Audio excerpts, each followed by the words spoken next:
ओम अस्मद्गुरुभ्यो नमः। अस्मद् परम गुरुभ्यो नमः। अस्मद् सर्वगुरुभ्यो नमः। श्री राधा कृष्णाभ्याम नमः। श्रीमते रामानुजाय नमः।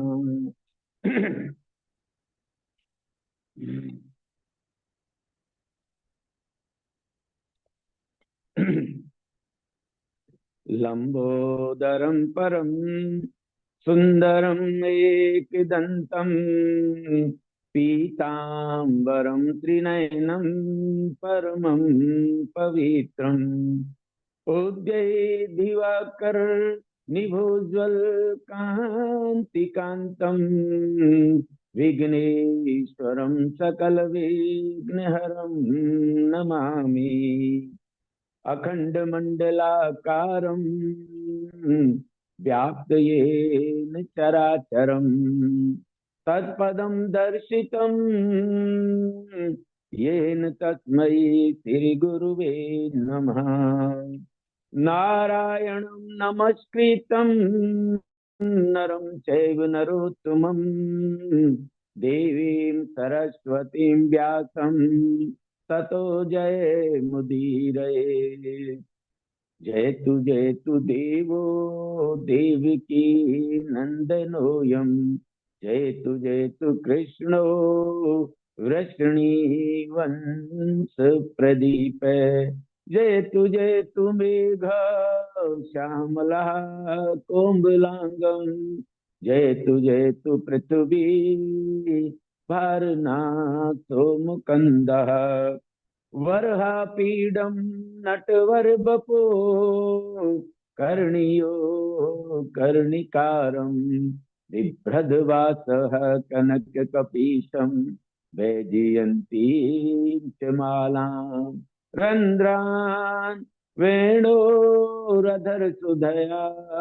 पूरयन् गोपवृन्दैः वृन्दारण्यं सपदरमणम् प्राविशद गीत कीर्ति।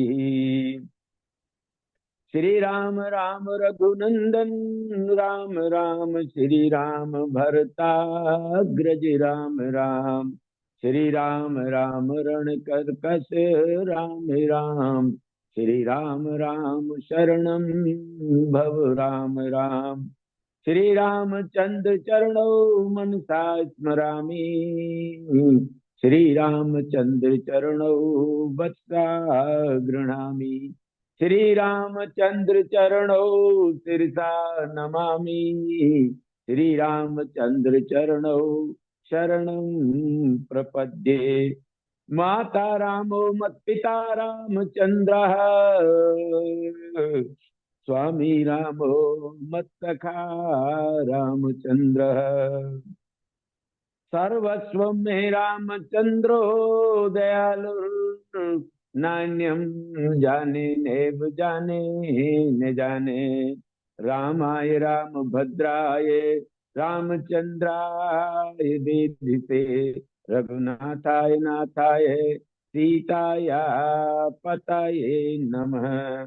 ध्यायायेन नित्यं महेशं रजतगिरिनिभं चारुचन्द्रावतंसम् रत्नाकल्पोज्ज्वलांगं परशुमृगवराभीतिहस्तं प्रसन्नं पद्मासीन समन्तात् स्तुतममरगणैर्व्याघ्रकृतिं वसानं विश्ववाद्यं विश्वबीजं निखलभयहरं पंचवक्त्रं त्रिनेत्रम् अंजनानंदनम वीरम जानकी शोकनाशनम कपीसुमक्षहंतारम वंदे लंका भयंकरम।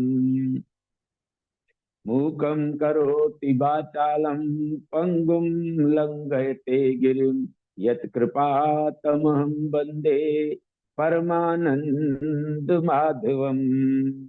भक्ति भक्त भगवंत गुरु चतुर नाम बपुए, इनके पद वंदन किए नासत विघ्न अनेक। अकल ही है पत्नी, अकल ही है प्रत्नी है परमात्मा, पुरुषोत्तम गुण गण निलय, कौशल्यानंद नंदन परम ब्रह्म, परम सौंदर्य माधुर्य लावण सुधा सिंधु, परम आनंद रसार सरोवर समुद्भूत पंकज, कौशल्य आनंद वर्धन, अवध नरेंद्र नंदन श्री रघुनंदन, विदेह वनस वैजयंती, जनक नर नंदिनी, भगवती भास्वती, परम्बा जगदीश्वरी माँ सुनैना की आंखों की पुतली का, विदेहदा जनक जा, जनकाधीराज तनया, जनका राज किशोरी, जनक राज किशोरी वैदेही मैथिली, श्री राम प्राण वल्लभा श्री जानकी जी। इन दोनों युगल श्री सीताराम भगवान के चरण कमलार बिंदों में कोटि कोटि नमन, नतमस्तक बंदन अभिनंदन। और चारों मैया चारों भैया के चरण कमलों में कोटि कोटि प्रणाम, कोटि कोटि नमन। और अनंत बलवंत गुणवंत हनुमंत जी महाराज के युगल चरणार बिंदों में दास का बारंबार प्रणाम। सभी श्री रामचरितमानस के परम परम अनुरागी सज्जनों, प्रातः स्मरणीय, प्रातः वंदनीय गुरुदेव और समस्त मानस के रसिक, भावुक और अनुरागी सज्जनों, ये परम सौभाग्य की बात है कि हम इस राम कथा मंदाकिनी में नित्य स्नान कर रहे हैं। गुरुदेव के श्री चरणार कमल जो है, चरणार बिंदों में बैठ करके हम नित्य अपना नया ज्ञान अर्जन कर रहे हैं, भगवान की भक्ति का ज्ञान। और यह कथा सज्जनों समस्त पापों को क्षरण करने वाली कथा है। यह वही अमृत अमर कथा है जो कि आज भी समस्त प्राणी यदि इस कथा का पान करें तो यह अमरत्व को प्रदान करती है। अमरत्व को प्रदान करके हम सबको आनंद वर्धन करती है। इसी को हम आगे बढ़ाते हुए कि गत कथा में शबरी प्रकरण में मां शबरी का अपने देह को योगाग्नि के द्वारा त्याग करना, और उस स्थान पर सज्जनों योग जो है भगवान की कृपा से शबरी पहुंची, जो कभी दोबारा से इस धराधाम पर नहीं आने का कारण बना। और इसके पश्चात भगवान को कहा, प्रभु आप पंपा सरोवर पर आप जाइए, और पंपा सरोवर पर के पास में ही आपकी मित्रता सुग्रीव से होगी। यहाँ पंपा सरोवर पर पहुंचते हैं सज्जनों, ठाकुर जी गर्मियों के ग्रीष्म ऋतु का समय था, और उस अरण्य में एक सुंदर सरोवर को देखा। उस सुंदर सरोवर की शोभा देख करके भगवान का मन अति प्रसन्न हो गया। चारों तरफ बहुत सुंदर आम्र, कदम और अनेक जो है जामुन, अनेक अच्छे अच्छे सुंदर फलीभूत पौधे लगे हुए थे और गोलाकार में बहुत सुंदर लग रहे थे। अनेक प्रकार के कमल उस सरोवर में खिले हुए थे। उनकी सुगंध से समस्त वातावरण सुवासित हो रहा था सज्जनों। भगवान ने वह पवित्र शुद्ध जल के अंदर स्नान किया और जलपान किया, और जलपान करके एक पेड़ की छांव में भगवान बैठ गए सज्जनों। वो छांव में बैठे और बैठ करके उनको ऐसा महसूस हुआ सज्जनों, मानो बसंत का महीना आ गया है। जिस प्रकार बसंत का महीना मानव को जो मानव के जो भाव हैं वह उसमें बदल जाते हैं, प्रकृति में हो जाते हैं सज्जनों। आज भगवान का जो मानस भी, मन भी यहाँ प्रकृति में होने के कारण उनकी जो माँ की याद में विरह वेदना भगवान को सता गई। लक्ष्मण से कहने लगे, हे लक्ष्मण, आप अयोध्या लौट जाइए और मैं अब मुझ पर जो तुम्हारी भाभी माँ है उसकी वेदना सहन नहीं होती सज्जनों। ये सब माया का ही रूप है सज्जनों। यहाँ पर मात्र भगवान ने जो है अपना मानव चरित्र जो है उसको प्रकट किया है। पूर्ण परम ब्रह्म परमात्मा स्वयं जो उनकी माया से पूरा संसार जो संचरित है, आज वही जो है यह माया मात्र मानुष रूप धारण करने के कारण ही यह माया का प्रभाव बता रहे हैं। कह रहे हैं, हे लक्ष्मण भैया, मैं जल समाधि ले लूंगा और तुम अपना जो है अयोध्या लौट जाओ। लक्ष्मण जी जैसे सुना तो भगवान को ढाढ़स बंधाते हुए कह रहे हैं, भैया तीनों लोकों में से कहीं कहीं भी दशग्रीव होगा तो मैं उसको ढूंढ निकालूंगा। इस प्रकार का कह करके तब भगवान को कुछ शांति मिली। और उसी समय जो है नारद जी का सज्जनों आगमन होता है। नारद जी आते हैं। नारद जी ने देखा कि इनसे सुंदर मुझे कोई समय नहीं मिलेगा। अब तो सज्जनों नारद जी ने पूछा, भगवान मुझे एक बात की थोड़ी सी मेरे दिल में शंका है कि कहीं तो आप जबरदस्ती किसी का बिहार करवा देते हो, शादी करवा देते हो, और कहां मुझको शादी करने से आप रोकते हो। यह मेरी शंका उसी समय से मैं इस शंका में और इस जो शंका ही शंका में जो जलता रहता हूं, प्रभु आप उसको शांत करिए। भगवान राम जी कहते हैं कि नारद ऐसी कौन सी बात है जिसके अंदर आप इतना जो है परेशान हो रहे हो। तो प्रभु कि आप भोलेनाथ की शादी करवाने के लिए तो आपने जबरदस्ती उनसे की, और कहा मुझको शादी करने से आपने रोक दिया, प्रभु विवाह करने से रोक दिया। ये क्या कारण है। भगवान कहने लगे, हे नारद कि जिस प्रकार एक बालक होता है, बालक को यह बोध नहीं होता है कि ये क्या मांग रहा है, क्या योग भी है कि नहीं है उसके। और आप उसी प्रकार से हे नारद आप हमारे बालक के समान ही हो। जैसे कि बालक, छोटा सा बालक अपने पिताजी से कहता है, पिताजी मेरी शादी कर दीजिए, लेकिन उसको और कहीं ऐसा न कह करके अपनी माँ की ओर ही जो इशारा कर दे कि शादी किससे करोगे, तो वो अपनी स्वयं की माँ से ही कह दे कि आप मैं इनसे ही शादी करूंगा। तो ये कैसे संभव हो सकता है नारद। तो तुम तो मेरे अबोध बालक के समान हो, मेरी माया से ही तुम शादी रचाने चल दिए। अब तो उनकी जो अंत चक्षु थे सज्जनों वह खुल गए और उन्होंने भगवान से निवेदन किया, प्रभु मैं बहुत अज्ञान में भटक रहा था।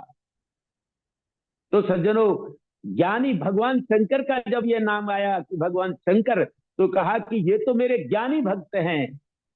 अर्थात जब बड़ा हो जाता है बच्चा तो स्वयं अपने आप को संभालने लायक हो जाता है, उस समय कहीं किसी प्रकार का माँ जो है पिताजी उस पर ज्यादा ध्यान नहीं देते।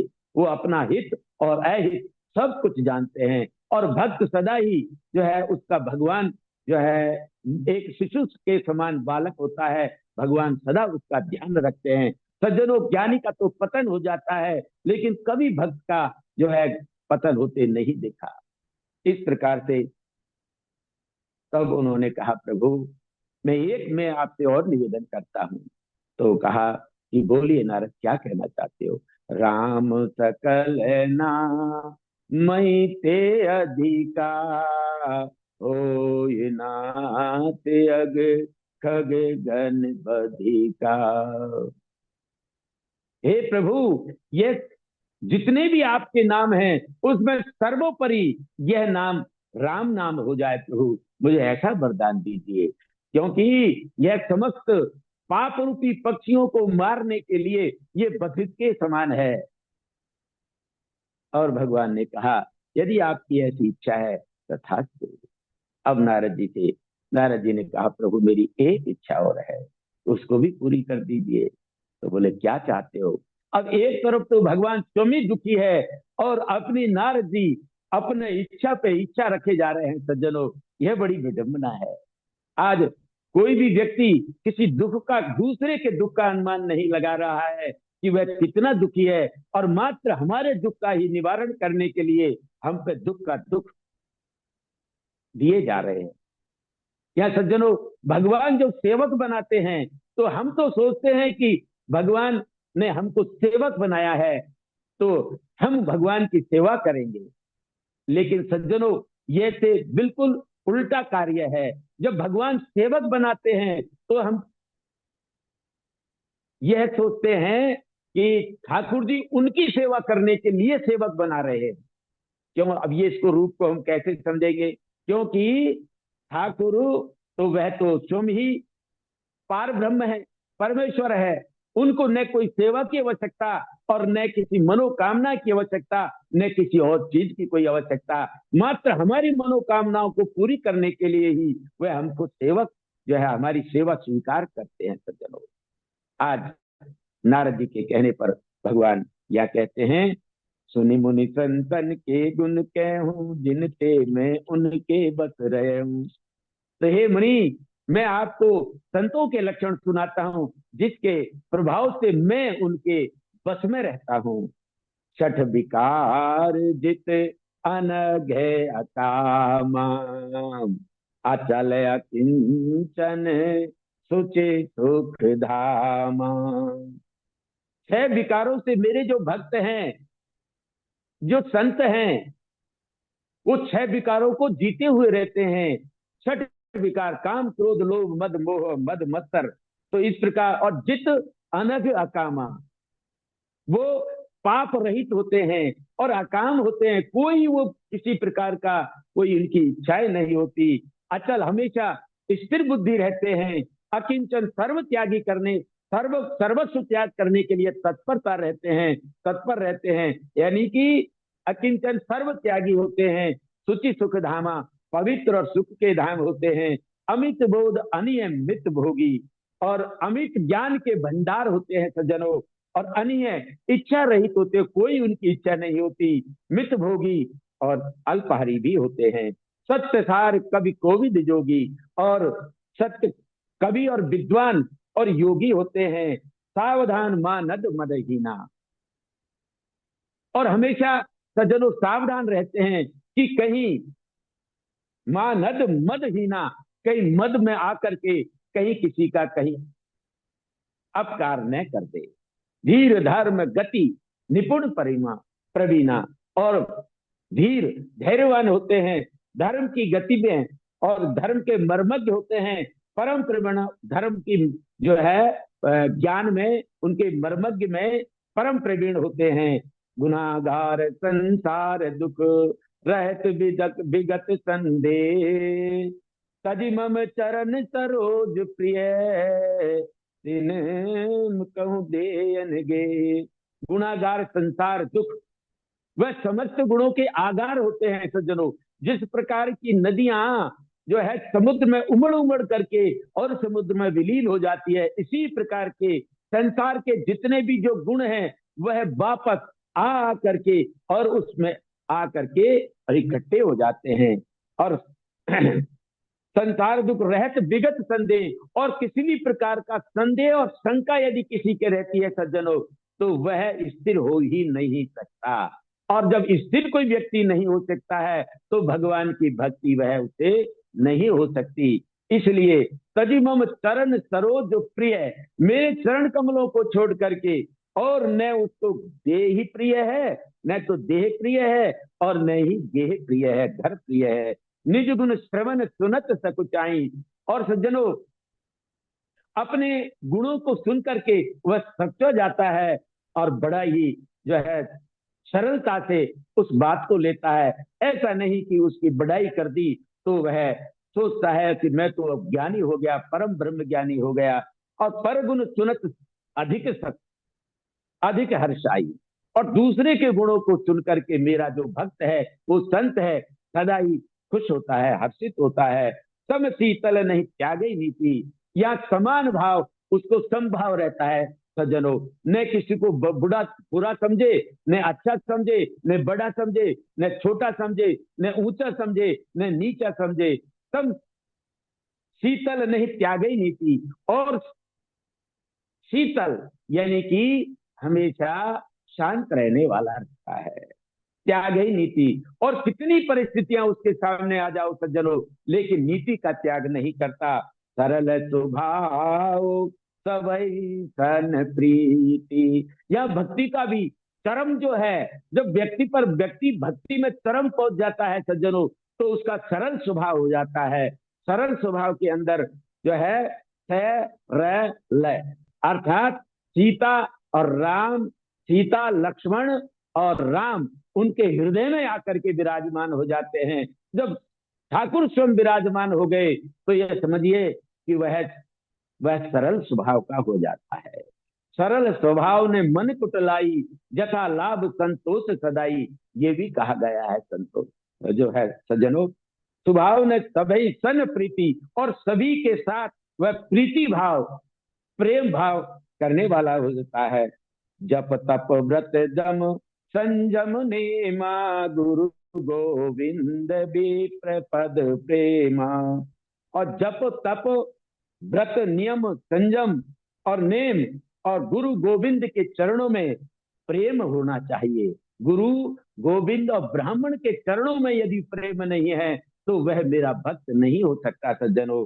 और दम का अर्थ है अपनी इंद्रियों का सदा दबा के रखे, दमन करके रखे। कहीं ऐसा नहीं हो कि मन और हमारी इंद्रियां हमारे ही जो है स्वभाव को परिवर्तन कर दे, हमारी जो है बुद्धि का परिवर्तन कर दे। इसलिए हमेशा सतर्क और सावधान रहना चाहिए।